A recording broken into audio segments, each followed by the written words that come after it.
Hi, I'm going to show you what I did with my Scotty Cameron putter. Over the years, had lost its finish, become kind of rusty. I've tried a few things like spray painting it. It didn't really work.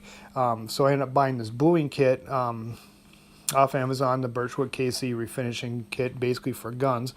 But I thought I'd give it a try. It comes with steel wool, the chemistry, etc. So here's the Scotty right here. It has, obviously you can see it's pretty rusted out on the bottom, all the way around the putter blade. So I thought I would take a chance at doing my research and just seeing would this work, and doing it for fairly inexpensively. So basically wash it up.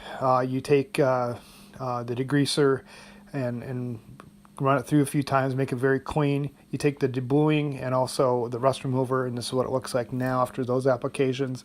Basically makes the putter become very silver. So it's really cool. Also what I liked about it, it didn't touch the white lettering, which I had previously just put on with white magic marker. So once you get all this done, you start putting in on the applications and rinsing it off of the bluing kit, and it basically stays on for about no more than a minute. Rinse it off, do it again. Each application makes it a little bit darker, and it turned out really rich, very vibrant, almost like it was brand new, other than the fact I need to retouch the lettering. But yeah, I loved it. And like I said, maybe 30 minutes involved in it. Ended up putting a new Super Stroke on. Feels like a brand new putter. So thanks for watching.